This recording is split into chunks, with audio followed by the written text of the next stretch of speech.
All right, Friday the 14th. Today's a little bit different because, well, it's as different as it's going to be. It's sort of the same as the idea from Tuesday. So we're going to do another workout that our teens will have to do at the competition they're in later this month. And, there's going to be an RX version of this, and then there's also going to be a scaled version of this. And for them, it matters that they're going to be practicing the one that they really need to do in the competition. But for you, pick what you want, right? Do the RX version if you want. Do the scaled version if you want. I'll explain what it is. And today, probably more than any other day this week, it's going to be important that you either read the description on Beyond the Whiteboard or watch this video because as competition workouts tend to do, it's in a format that really can't be duplicated on Beyond the Whiteboard. There's really just no way to do it.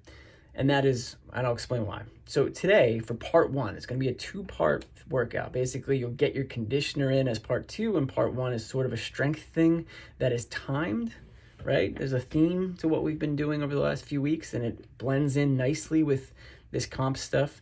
So here's what you're going to do. In a 7-minute window, you're going to warm up first. Coach will get you all warmed up. But in a 7-minute window, you're going to build to your heaviest version of the following complex: deadlift, hang squat clean, thruster. That's the RX version. All right. For the non-RX version, for the scaled version, it's still deadlift, and then it's hang clean, whether that be power or otherwise, and then front squat. All right. And you can choose to do either of the two because for both, you're building to something very heavy, right? And for both, there's an added caveat. Here's what it is. You have to try to build to a heavy. Hopefully in 7 minutes, that means you're giving yourself an ample amount of time to get to like 4 or 5 chances at this. But before every rep, every attempt at this complex, you have to do 10 lateral bar over burpees. Competitions love to do this. Love to get you nice and tired to see what that fatigue does to you.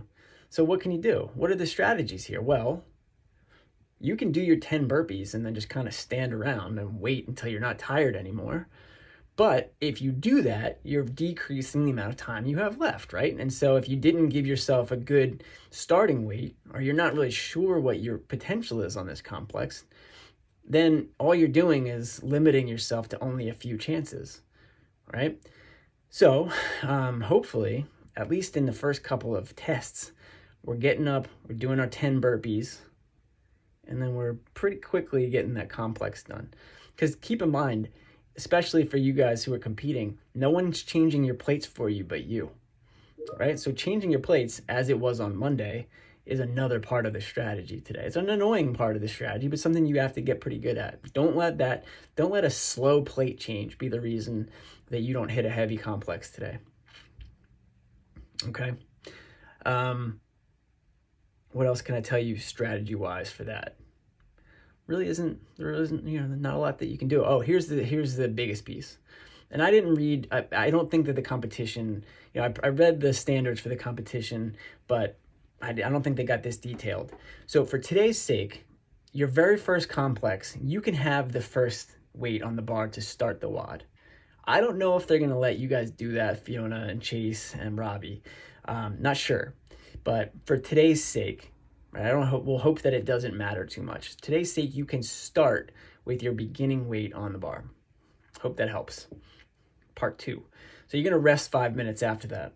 And then you're going to start more of like a traditional CrossFit Metcon, right? So the second part is, we'll call it 5 rounds, but it's really 2 different movements with 2 different volumes.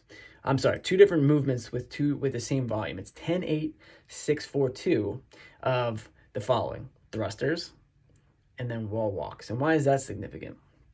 Because 10, 8, 6, 4, 2 is not a lot of thrusters for what we're used to volume-wise. 10, 8, 6, 4, 2 is a lot for what we're used to volume-wise for wall walks. What does that tell you? Couple of things. Number one, we've been doing wall walks more. Why? Open's coming up. They had wall walks in the Open last year. They're good for building strength, and we just kind of think they might come up again. So you're going to see them.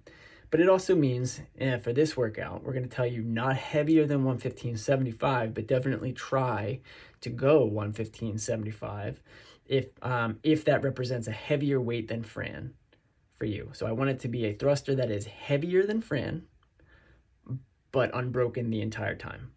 Because the thrusters should be the fast part. We know we're not doing 10 wall walks unbroken, right? It's just not going to happen. It's hard. And I don't even know if you'd want to, because if you do, then those thrusters are going to be feeling even heavier. So take your time with them.